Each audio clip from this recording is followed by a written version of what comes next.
नमस्कार मंडळी, आज आपण मोड आलेल्या हिरव्या मुगाचा वापर करून छान अशी भन्नाट चवीला अप्रतिम लागणारी पौष्टिक अशी रेसिपी पाहतो।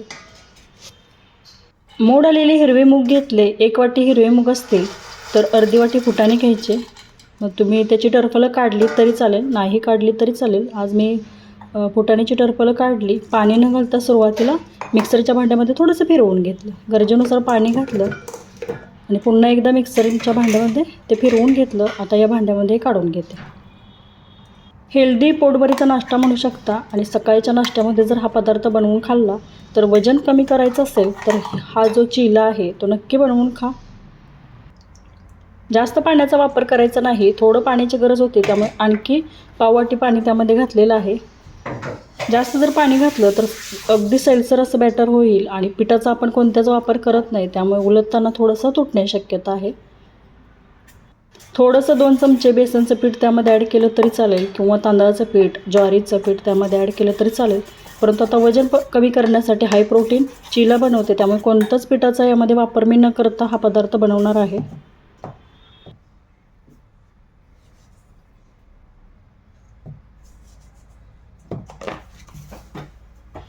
तुम्ही मिक्सरच्या भांड्यामध्ये फिरवून घेत असताना त्यामध्ये हिरवी मिरची घालू शकता किंवा लाल तिखट घालायचं। चवीनुसार मीठ घातलं आणि 1 चमचा इथे मी लाल तिखट घालते।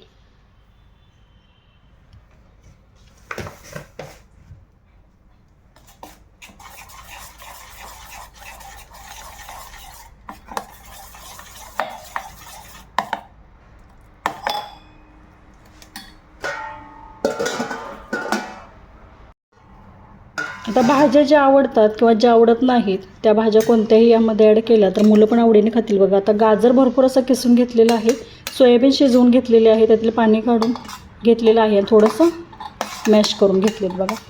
कांदा बारीक कट करून घेतलेला आहे, काकडी किसून घेतलेली आहे। आता या भाज्यांचं जे आहे कमी अधिक प्रमाण करून घेऊ शकता किंवा यामध्ये पालक जरी घातला तरी चालेल, पनीर थोडंसं किसून घाला।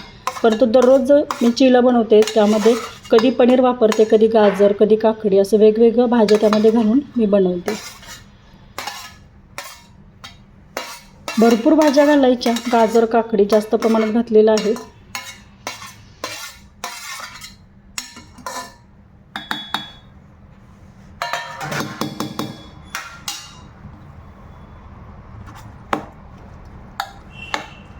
पुन्हा एकदा छान असं मिक्स करून घ्यायचं। आता कन्सिस्टन्सी जी आहे ते अशीच दाटसर ठेवायची आहे, जास्त सैलसर करायचं नाही। कमी पिठं वापरतोय, जास्त भाज्या वापरतोय, त्यामुळे त्याची जी कन्सिस्टन्सी आहे अशीच दाटसर ठेवायची।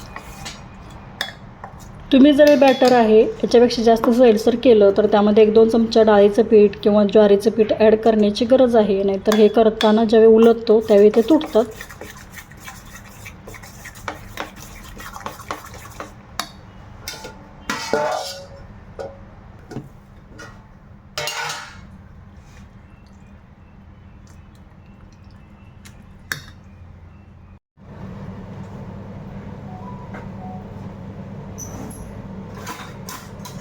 गॅसवरती पॅन ठेवला आणि थोडंसं पॅनला तेल लावून घेतलेलं आहे बघा।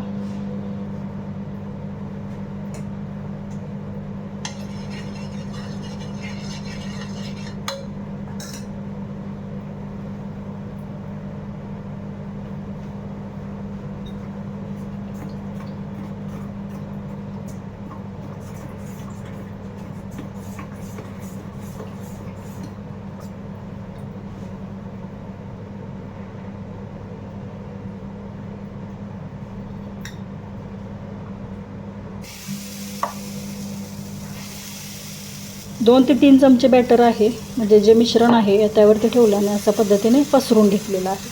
चमच्याने घेऊ शकता किंवा हाताने असं एकसारखं पसरून घ्यायचं। जेवढं होईल ना एवढं छान असं पातळ हे पसरून घ्यायचं आणि झाकण ठेवून 2 मिनिटांसाठी वाफ द्यायची। झाकण काढायचं, वरून थोडंसं तेल सोडायचं आणि त्याची बाजू पलटून घ्यायची। अल्टी-पलटी करत छान असं क्रिस्पी होईपर्यंत हे भाजून घ्यायचं।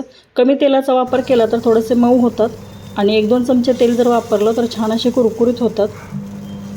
दिसायला जितके सुरेख दिसतात ना तितकेच ते पौष्टिक आहेत आणि हाय प्रोटीन असा हा चिला आहे। एकदा बनवून नक्की बघा, चव छान लागते, तितकाच पौष्टिक पोटभरीचा हाय प्रोटीन असा चिला आहे। आणि हा तुम्ही दह्यासोबत खाऊ शकता किंवा एखाद्या भाजीसोबत खाऊ शकता. हा व्हिडिओ कसा वाटला मैत्रिणींनो नक्की कमेंट करून सांगा आणि लाईक शेअर सबस्क्राईब नक्की करा.